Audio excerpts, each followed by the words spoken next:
नमस्कार दोस्तों। स्वागत है आपका आपके इस यूट्यूब चैनल बाबा प्रॉफिट वाले पर। और इस वीडियो में हम बात करेंगे नेस्ले इंडिया के क्वार्टर 2 के रिजल्ट के बारे में। तो आइए चलिए देखते हैं कि नेस्ले इंडिया ने आज जो आंकड़े पेश किए हैं वो क्या हैं। तो सबसे पहले अगर हम बात करें तो इसके अर्निंग के बारे में अगर हम देखते हैं तो इसका जो ऑपरेशनल रेवेन्यू है, अगर हम देखें पिछले साल के बारे में इसी क्वार्टर में, तो वो था लगभग में सारा जो इसका टोटल इनकम था वो पाँच। हाँ, एक चीज़ मैं और बताना चाहूँगा दोस्तों, ये जो सारे आंकड़े लिखे हुए हैं ये सारे मिलियन में हैं, तो हम इसको करोड़ में कन्वर्ट करके बात करेंगे ताकि समझने में थोड़ा आसानी रहे। तो अगर हम बात करें इसकी टोटल इनकम, अगर इसी क्वार्टर सितंबर क्वार्टर की अगर हम बात करें 2024 की, तो इसने कमाए थे इस क्वार्टर में 5,110 करोड़। ये अगर करोड़ में कन्वर्ट करेंगे तो आप देखेंगे कि 5,110 करोड़ रुपए की टोटल जो रेवेन्यू जनरेट हुई थी वो 2024 सितंबर क्वार्टर में हुई थी। अगर हम बात करें पिछले क्वार्टर की, जो कि जून क्वार्टर था 2025 में, तो आप देखेंगे कि उस क्वार्टर में टोटल जो इसने रेवेन्यू जनरेट किया था, यानी टोटल जो इसकी इनकम हुई थी, बिक्री हुई थी, जो भी चीज़ें हैं, वो टोटल था 5,100 करोड़। तो ये पिछले क्वार्टर का रेवेन्यू था। और इस क्वार्टर के अगर रेवेन्यू की बात करें तो ये बढ़ के हो गया है 5,645 करोड़। आप ये देखेंगे इसका जो रेवेन्यू है ये बढ़ के हो गया 5,645 करोड़। तो अगर हम इसको ईयर ऑन ईयर बेसिस पे देखें, ये पिछले साल का रेवेन्यू था और ये इस साल का सितंबर का रेवेन्यू है, तो लगभग में 10% से 11% के बीच के ग्रोथ में कंपनी चल रही है। अगर हम क्वार्टर एंड क्वार्टर पे देखें तो 5,645 करोड़ 5,100 करोड़ ये था, इसमें भी वही लगभग में 10 से 11% की ग्रोथ पे कंपनी चल रही है। तो चाहे बात ईयर ऑन ईयर की हो, चाहे क्वार्टर ऑन क्वार्टर की हो, दोनों में कंपनी का जो परफॉर्मेंस है वो बहुत बढ़िया निकल के आ रहा है। लगभग में 10 से 11% की रेवेन्यू में ग्रोथ देखने को मिल रही है, जो कि एक बहुत ही शानदार प्रदर्शन कंपनी का दिखा रहा है। दोस्तों, अब बात करते हैं कंपनी के खर्चों के बारे में। तो कंपनी ने जो खर्चे किए हैं उन खर्चों को भी अगर हम देखते हैं तो जो कंपनी के खर्चे हैं, आप देखेंगे कि जो पिछले साल इस क्वार्टर में कंपनी ने टोटल खर्चे किए थे वो थे 4,090 करोड़। अगर पिछले क्वार्टर की बात करें तो ये 4,199 करोड़ हो जाएगा।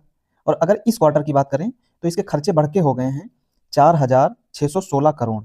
तो आप देखेंगे तो लगभग में खर्चे भी उसी रेशियो में बढ़ रहे हैं जिस रेशियो में इनकी रेवेन्यू में ग्रोथ हुई है।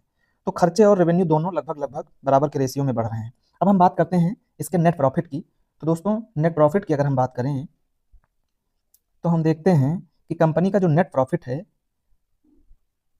तो दोस्तों कंपनी का जो नेट प्रॉफिट है, अगर आप पिछले साल इस क्वार्टर की बात करें तो कंपनी में जो प्रॉफिट कमाया गया था वो था 899 करोड़। ठीक, अगर पिछले क्वार्टर की बात करें तो ये था 645 करोड़। और अगर इस क्वार्टर की बात करें तो कंपनी का जो नेट प्रॉफिट है वो 743 करोड़ के आसपास है। तो अगर हम देखें तो 899 करोड़ पिछले साल इस क्वार्टर में कंपनी ने कमाए थे और इस बार इसने कमाए हैं 743 करोड़।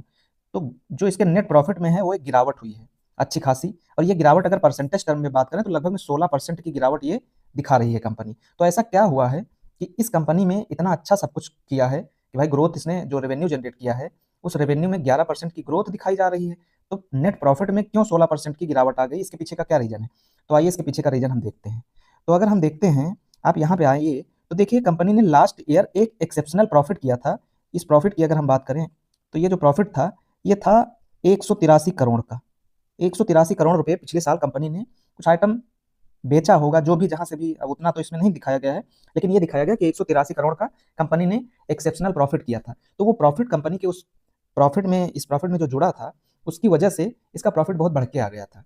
अगर इसको हम हटा के ये प्रॉफिट कंपेयर करें तो आप देखिए कि पिछले साल इस सितंबर क्वार्टर में कंपनी की जो इनकम थी वो 1,017 करोड़ थी और इस साल ये 1,018 करोड़ है। तो अगर हम 183 करोड़ का मार्जिन हटा दें तो कंपनी का जो प्रॉफिट है वो एकदम फ्लैट है। भाई पिछले साल इन्होंने 1,017 करोड़ बिफोर टैक्स कमाए थे और इस साल इन्होंने 1,018 करोड़ कमाए। तो प्रॉफिट में कोई गिरावट नहीं हुई है, इस बार एक्सेप्शनल चीज नहीं बिकी है, बस सीधी सी बात यह है। बाकी जो कंपनी ने प्रॉफिट पिछले बार कमाया था लगभग लगभग उसी प्रॉफिट पे कंपनी चल रही है। अब बात करते हैं हम अर्निंग पर शेयर के हिसाब से। तो अगर ईपीएस देखा जाए कंपनी का तो लास्ट ईयर सितंबर क्वार्टर में इसका ईपीएस था 4.66। ये लास्ट क्वार्टर की अगर बात करें तो ये 3.35 था और इस क्वार्टर में कंपनी का ईपीएस थोड़ा सा बढ़ा है, तो ये बढ़ के हो गया है 3.86। तो अगर बात करें कंपनी के जो मार्जिन और जो रिटर्न निकल के आ रहे हैं, मार्केट ने कंपनी का जो रेवेन्यू था उसका अनुमान लगाया था 5,400 करोड़। इसके रेवेन्यू का जो अनुमान लगाया गया था वो 5,400 करोड़ का था, 400 करोड़ का था। और कंपनी ने जो रेवेन्यू पेश किया है 5,643 करोड़ का। तो कंपनी के रेवेन्यू में अच्छी खासी ग्रोथ हो गई है। ठीक है, आप देखेंगे कि कंपनी का जो अनुमानित मार्केट का जो अनुमान था कि कंपनी का जो रेवेन्यू होगा निकल के आएगा सामने, वो 5,400 करोड़ के आसपास का होगा, लेकिन कंपनी ने 5,645-46 करोड़ का रेवेन्यू देके इसमें अनुमान से ज़्यादा रेवेन्यू जनरेट कर दिया है।